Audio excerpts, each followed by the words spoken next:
Dans le palais du roi Chilpéric, une jeune femme, Frédégonde, remplit son office auprès de la reine Audevert. Elle vient d'une famille de serfs, dans l'Oise, et par chance ou par talent est parvenue à acquérir la place de choix de servante royale. Chaque jour, elle côtoie cette famille illustre et peut dans l'ombre observer les comportements infidèles du roi. Elle ne voit pas un acte répugnant, elle voit une opportunité. Elle veut améliorer sa condition. Et elle peut utiliser ses atouts. Elle est belle et elle est jeune. Elle s'approche peu à peu de Chilpéric et parvient à le séduire. Contrairement à d'autres femmes dont le roi se désintéresse vite, elle parvient à captiver son attention et devient sa favorite. Mais un obstacle se trouve face à elle, la reine. Alors que Chilpéric est en campagne, elle parvient par ruse à faire tenir le nouveau-né de Devers dans les bras de sa mère, au moment du baptême. Pour ce geste, le roi doit la répudier. La porte est ouverte pour Frédégonde, et il semble que rien ne pourra l'arrêter.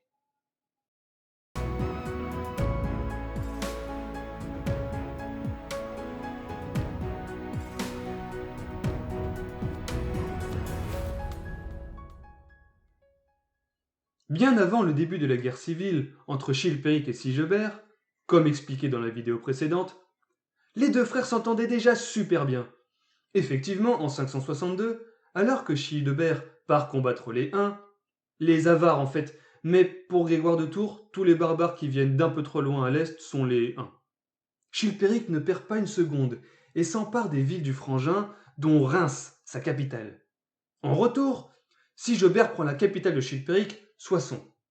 Il parvient même à capturer Théodebert, le fils de Chilpéric. Il livre combat, puis reprend les villes et met Chilpéric en fuite. Pour le punir, il garde son fils enfermé pendant 1 an, puis le renvoie avec des cadeaux et en lui faisant promettre de ne pas recommencer. Mais, comme écrit Grégoire, ce à quoi Théodebert manqua ensuite avec grand péché. Mais tout cela reste bien enfantin et n'a rien d'exceptionnel pour des rois mérovingiens, même si dans le processus, plein de gens en subissent les funestes conséquences. Au même moment, un des frangins, avec son grand royaume, semble tenir toute cette petite situation à peu près civile, Charibert. Alors, comme son père et son frère Chilpéric, son truc à lui, c'est la polygamie. Alors que sa femme complote contre des jeunes sœurs dont il était tombé amoureux, il la quitte, puis épouse l'une d'elles. Puis il épouse l'autre. L'évêque les excommunie, et comme il ne veut pas la quitter, elle meurt frappée par le jugement de Dieu. Brutal. Charibert rend l'âme en 567, et la perte de cette autorité fraternelle semble bien tout précipiter dans le chaos généralisé. Après le partage des territoires de Charibert entre les 3 autres frères, les hostilités sont lancées par Chilpéric qui envahit la Touraine et le Poitou, qui devait revenir à Sigebert. L'armée de ce dernier fond sur le pays de Tours, d'où Clovis, le fils de Chilpéric, est chassé puis prend Poitiers. Mais quel est le rôle des reines dans tout ce bazar? Eh bien, peu avant la mort de Charibert, en 566, Sigebert décide de trouver une épouse à sa hauteur, pas une servante comme ses frères. Il y avait justement une jeune fille de manière élégante, belle de figure, honnête et décente dans ses mœurs, de bons conseils et d'agréables conversations.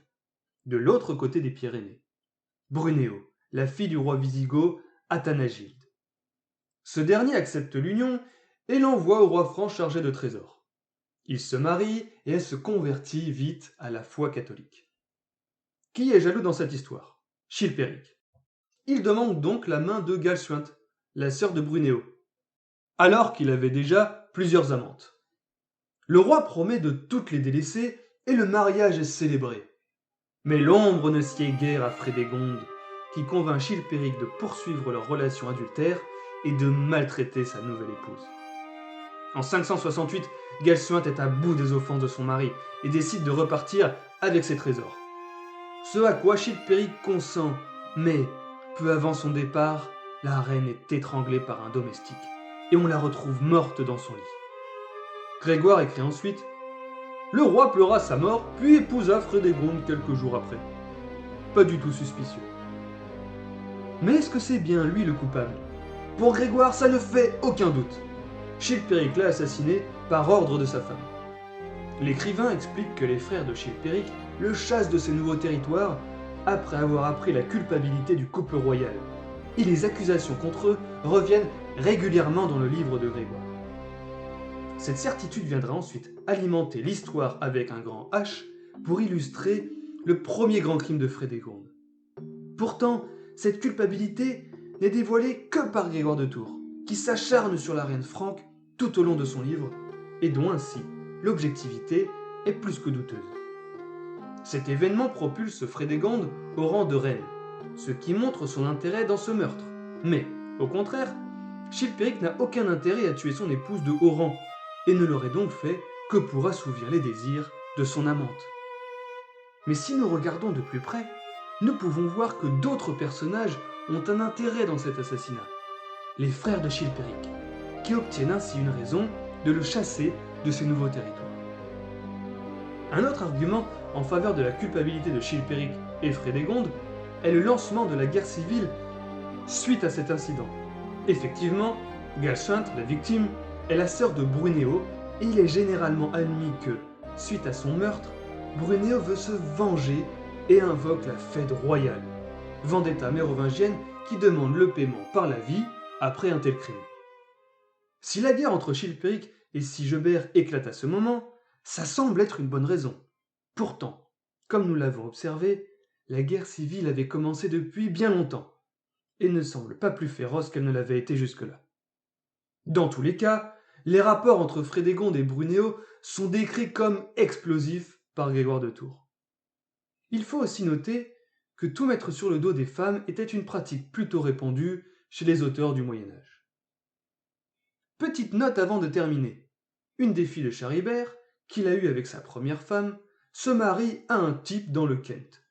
Ça n'a aucun intérêt dans notre histoire, mais c'est l'occasion de parler un peu de la Grande-Bretagne qui est restée complètement en dehors de notre histoire jusqu'à présent. Son voyage au-delà de la Manche va se révéler déterminant dans la christianisation des peuples païens de l'île. La guerre civile est officiellement déclarée. Chilpéric est replié sur ses terres du nord et Sigebert semble prendre le dessus en cette année 568. Mais n'oublions pas le troisième frère encore vivant, Gontran, dont le rôle dans cette histoire n'est pas des moindres. Et nous allons suivre de près les exploits de tous ces personnages dans la suite de notre récit. Ne ratez donc surtout pas le prochain épisode en vous abonnant à notre chaîne et à aimer cette vidéo si elle vous a plu.